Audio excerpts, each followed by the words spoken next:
आज की खबरें बहुत इंपॉर्टेंट है। व्हाट्सएप को लेकर बहुत जरूरी खबरें हैं और मिडिल ईस्ट की बहुत सारे खबरें हैं। आप लोग वीडियो पर बने रहें। दोस्तों, इस रिपोर्ट में मिडिल ईस्ट की खबरों के साथ साथ व्हाट्सएप को लेकर एक जरूरी इंफॉर्मेशन आप लोगों के साथ शेयर करेंगे।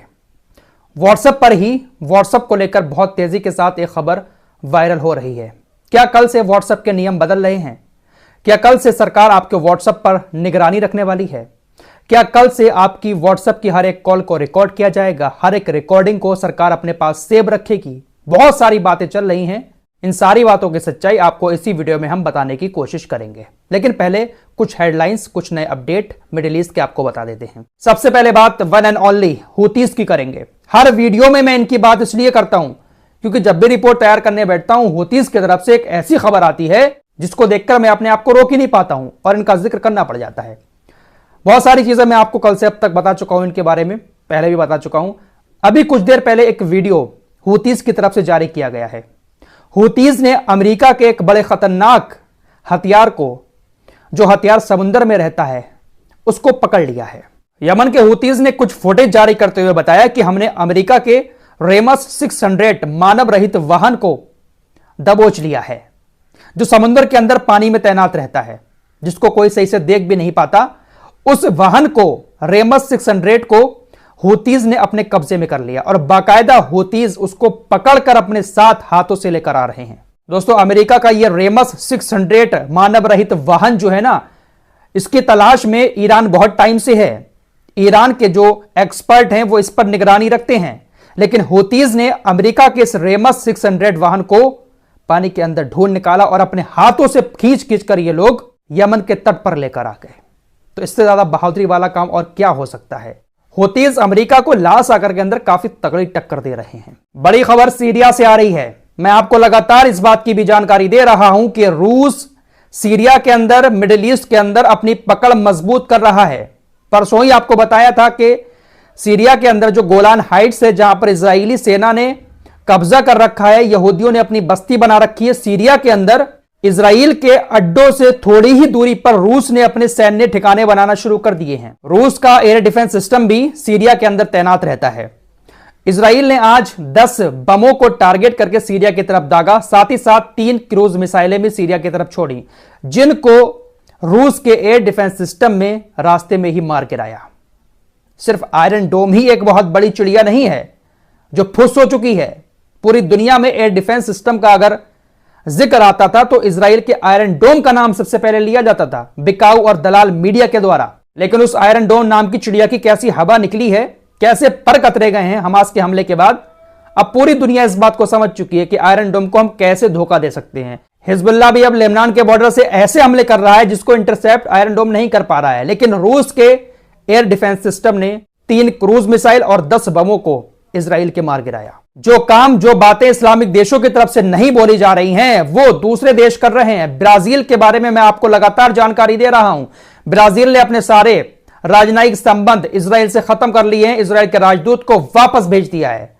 ब्राजील के राष्ट्रपति लूला डी सिल्वा ने कहा कि इजराइल वो काम कर रहा है जो काम हिटलर ने भी नहीं किया। हिटलर ने जिस तरह से नरसंहार इजराइलियों का किया था, उससे बड़ा नरसंहार इजराइल गाजा के लोगों के साथ कर रहा है। इनके इस बयान को लेकर इजराइल को बहुत ज्यादा मिर्ची भी लगी थी।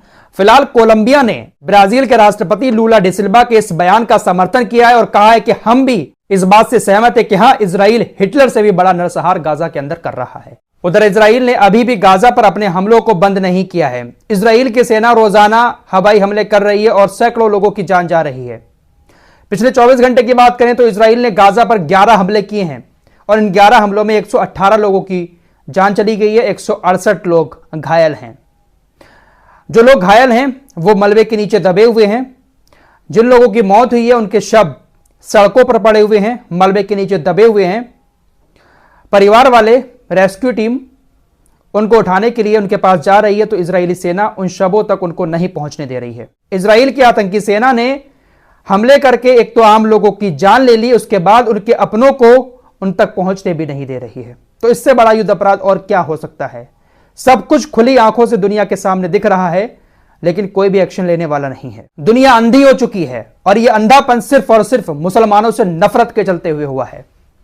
यूनाइटेड नेशंस की एजेंसी UNRWA इसके बारे में थोड़ी सी बात इजराइल की तरफ से कही गई जिसका अभी तक कोई सबूत भी नहीं दिखाया गया है और अंधी दुनिया ने UNRWA की फंडिंग रोक दी क्योंकि यह संस्था मुसलमानों का पेट भर रही थी, फिलिस्तीनियों को खाना पानी खिला रही थी।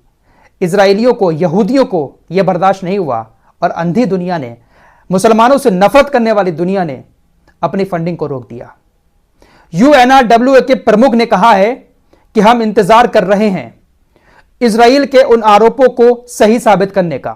इजराइल ने जो हमारी संस्था पर आरोप लगाए कि हमारे लोग हमास के साथ 7 अक्टूबर के हमले में शामिल थे, हम इंतजार कर रहे हैं कि इजराइल हमारे सामने सबूत पेश करे, लेकिन इजराइल ने अभी तक एक भी सबूत हमारे सामने पेश नहीं किया है। कितने लोग थे, क्या उनके नाम थे और किस तरह से उन्होंने हमास की मदद की थी, इजराइल एक भी सबूत नहीं दिखा पा रहा है। लेकिन सिर्फ इजराइल ने दावा किया कि ऐसा ऐसा है, दुनिया ने फंडिंग रोक दी। जबकि इजराइल गाजा के ऊपर क्या कर रहा है पूरी दुनिया को साफ नजर आ रहा है, लेकिन इसके खिलाफ कोई एक्शन नहीं ले रहा है क्योंकि हर जगह इस्लाम से नफरत करने वाले लोग बैठे हैं। तो ये मिडिल ईस्ट के कुछ नए अपडेट थे जो आपको बताए। फिलहाल अब चलते हैं व्हाट्सएप की तरफ। दोस्तों, व्हाट्सएप को लेकर सोशल मीडिया पर कुछ इस तरह के बहुत सारे मैसेज वायरल किए जा रहे हैं। बहुत सारे मेरे पास आए हैं, कल से आपके पास भी ये मैसेज आए होंगे। दावा किया जा रहा है कि सूचना एवं प्रसारण मंत्रालय कल से व्हाट्सएप को लेकर कुछ नए नियम लागू करने जा रहा है, जिसके मुताबिक आप जो व्हाट्सएप पर कॉल करते हैं, आपकी उस कॉल को रिकॉर्ड किया जाएगा। आप जो किसी को वॉइस रिकॉर्डिंग भेजते हैं, उस रिकॉर्डिंग को भी सेव किया जाएगा। आप कुछ भी एक्टिविटी व्हाट्सएप पर, सोशल मीडिया पर कर रहे हैं, तो उन सारी चीजों पर सरकार की नजर रहेगी। सभी लोग सावधान रहें, किसी तरह का कोई गलत मैसेज व्हाट्सएप पर शेयर ना करें। अपने बच्चों को भी बताएं, रिश्तेदारों को भी बताएं, और भी बहुत सारी बातें इसमें लिखी हुई हैं। आपकी स्क्रीन पर लगा रहा हूं, स्क्रीनशॉट लेकर आप पढ़ सकते हैं, वरना आपके पास ये मैसेज आ ही गया होगा। वायरल ही इतना है। क्या वाकई में ऐसा होने वाला है? क्या वाकई में सूचना एवं प्रसारण मंत्रालय ने कुछ नए कानून व्हाट्सएप को लेकर बनाए हैं? इसका जवाब है नहीं। दरअसल सूचना एवं प्रसारण मंत्रालय ने व्हाट्सएप के साथ मिलकर किसी तरह का कोई भी नया नियम लागू करने का ऐलान नहीं किया है। यह जो आपकी स्क्रीन पर मैसेज दिखाई दे रहा है, यह मैसेज अब से वायरल नहीं हो रहा है, बल्कि पिछले 3 साल से इस मैसेज को बहुत तेजी के साथ वायरल किया जा रहा है। सूचना एवं प्रसारण मंत्रालय का जो PIB फैक्ट चेक है, उसने 2022 में ही इस मैसेज का फैक्ट चेक करके सारी जानकारी दे दी थी। 29 जून 2022 को सेम इसी मैसेज का fact check PIB fact check की तरफ से किया गया था, जिसमें इस दावे को पूरी तरह से फर्जी पाया गया। PIB फैक्ट चेक की तरफ से यह भी जानकारी दी गई कि हमने व्हाट्सएप से भी इस बारे में बातचीत की, व्हाट्सएप ने भी इस तरह के दावों को फर्जी बताया। फिलहाल व्हाट्सएप के नए नियम कानूनों को लेकर यह जो मैसेज वायरल हो रहा है, यह पूरी तरह से फर्जी है। यह जो दावा किया जा रहा है कि सूचना एवं प्रसारण मंत्रालय ने कुछ नए नियम कानून व्हाट्सएप को लेकर लागू किए हैं, यह मैसेज अब का नहीं है, बल्कि पिछले 3 साल से इस मैसेज को वायरल किया जा रहा है और 3 साल पहले ही PIB फैक्ट चेक इसको फर्जी साबित कर चुका है। व्हाट्सएप ने भी जानकारी दी थी इस मैसेज के बारे में कि ऐसा कोई भी नियम कानून हम व्हाट्सएप को लेकर लागू नहीं कर रहे हैं। फिलहाल इस रिपोर्ट में इतना ही। दोस्तों, हमारे वीडियो पसंद आए तो फॉलो सब्सक्राइब कीजिए और साथ ही साथ उस चैनल को भी जरूर सब्सक्राइब कीजिए। मिलते हैं कुछ अगली खबरों के साथ, तब तक के लिए अपना ख्याल रखें। धन्यवाद।